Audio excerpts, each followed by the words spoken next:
Hello, my name is John, and today we'll be reading Can Trump Win Again in 2020 by Victor Davis Hanson on Townhall, March 21st, 2019. In 2016, Donald Trump overwhelmed 16 qualified Republican primary rivals and became the first major party presidential nominee without prior political or military experience. Against even greater odds, Trump defeated in the general election a far better funded and politically connected Hillary Clinton. What are his chances of repeating that surprising victory in 2020? In 2016, Trump had no record to run on. That blank slate fueled claims that such a political novice could not possibly succeed.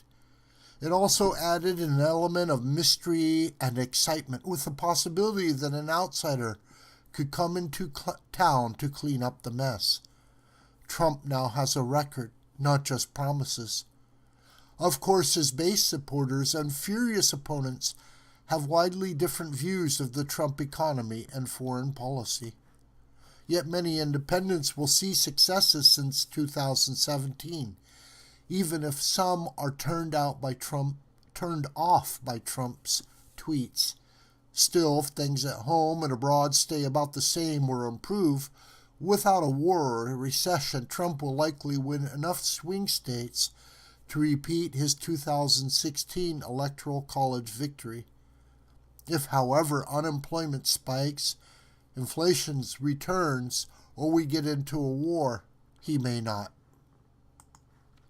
At about the same time in their respective presidencies, Bill Clinton and Barack Obama had approval ratings similar to Trump's.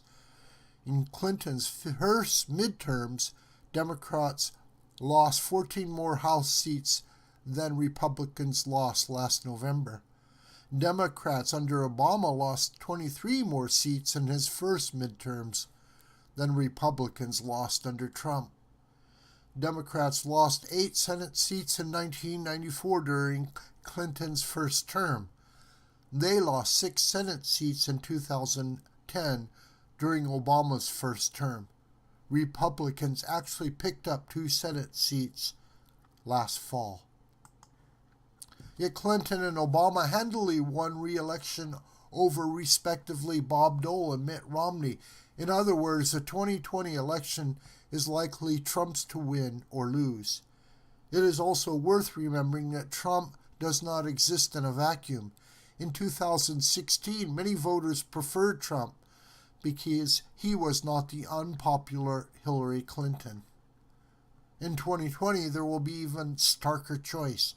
Trump, now an incumbent, will likely run on the premise that he is the only thing standing between voters and socialism. The power of that warning will depend on whether the Democrats continue their present hard-left trajectory or the eventual Democratic nominee manages to avoid getting tagged with what are, as of now, extreme progressive talking points. The Green New Deal, a wealth tax, a top marginal income tax rate of 70%, the abolition of ICE, the abolition of the Electoral College, reparations, legal infanticide as abortion, the cancellation of student debt, free college tuition, Medicare for all, and the banning of private insurance plans are not winning 51% issues.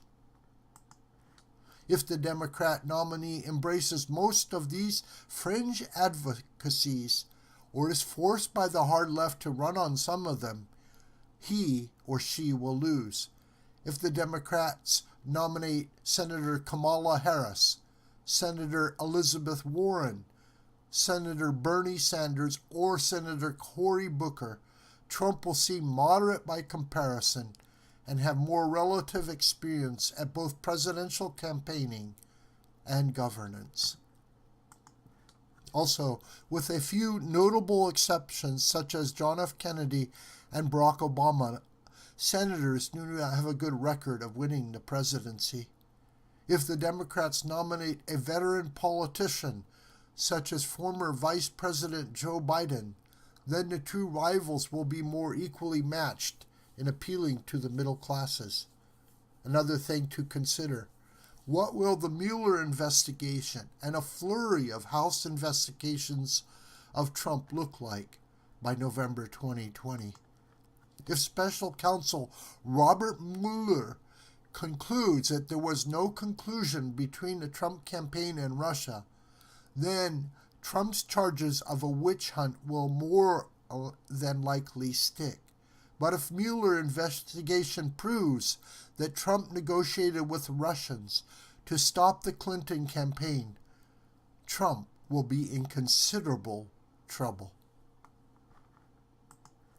At some point, all the progressive exceptions to abort the Trump administration, the efforts to warp the voting of the Electoral College electors, to invoke the 25th Amendment, the Logan Act, and the Emoluments Clause, and to thwart Trump from the inside, as former FBI Deputy Director Andrew McCabe and the anonymous New York Times editorialists have detailed, have to show results.